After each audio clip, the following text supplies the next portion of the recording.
Hello, I'm Kimberly Acosta, and it's Friday, October 1st. Welcome to the Native News Update. Many of the stories you hear here can be found at our website, IndianCountryNews.com. And here's the news for the day from the Associated Press and other Native news sources. Some Native American protesters are calling on state lawmakers to repeal a new law they said prevents them from seeking justice. They say they were victims of sexual abuse at 5 Indian boarding schools in South Dakota, and they revealed the sometimes graphic details of what they say priests and nuns did to them. While more than 60 years have passed, they say they still deserve the chance to be heard. The new law closes the window for sexual abuse victims to file for civil damages at 3 years after the event or the discovery of childhood abuse. It also prevents anyone over 40 from suing any person or entity not directly involved in the abuse. Members of the Survivors Network of those abused by priests say sexual abuse victims were not allowed to testify while legislators considered the bill. Lac du Flambeau voters will go to the polls on Tuesday, October 5th to choose a president, vice president, and 4 council members in their annual general elections.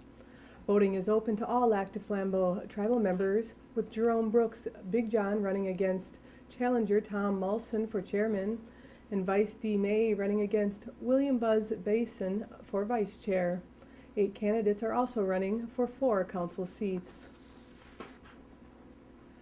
A skull seized from a Sweet Home family in the 1980s has now been identified.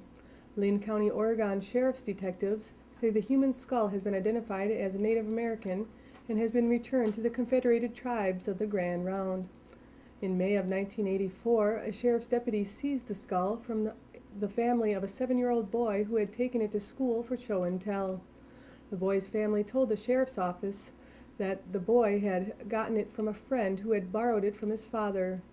In late 2009, major crimes detectives with the Linn County Sheriff's Office contacted the person who had taken the skull to school.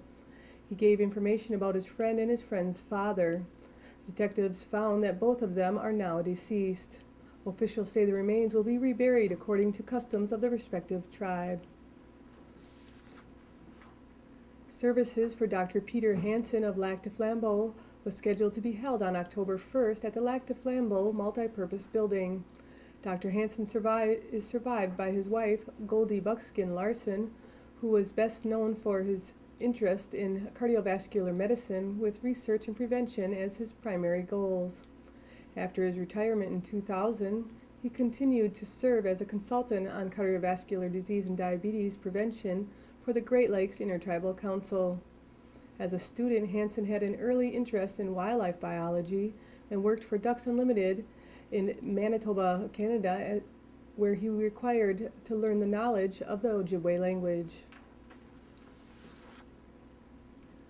Williams Kastner, the Pacific Northwest law firm with a nationally prominent tribal law practice, announced that the National Center for the American Indian Enterprise Development has selected William Kastner's tribal practice attorney, Quanah Spencer, as one of the 2010 Native American 40 Under 40 recipients. Prior to joining William Kastner, Mr. Spencer, an enrolled Yakama tribal member, worked as a public policy lawyer for the Yakama Nation, Courte tribe, and the National Congress of the American Indians. A leading advocate for Native Americans and issues which impacted tribal nations and people, Mr. Spencer is frequently recognized for his commitment to public policy and his successful efforts in the area on behalf of tribal governments. The Native American 40 Under 40 recipients will be recognized at a special reception that will be held on October 21st at the Hard Rock Hotel and Casino in Albuquerque, New Mexico. NASA will award $3.3 million over 3 years to support academic excellence in science, technology, engineering, and mathematics education at tribal colleges and universities. The awards are part of a cooperative agreement notice released by the NASA Office of Education's Minority University Research and Education Program for the Tribal Colleges and Universities project. 3 institutions were selected through a merit-based peer-reviewed competition for funding. Awards will go out to Kicksapa Consulting, Salish Kootenai College, and the American Indian Hire Consortium. And that's the latest roundup of news from Indian Country on this edition of the Native News Update. I'd like to thank you for joining me and have a grand day.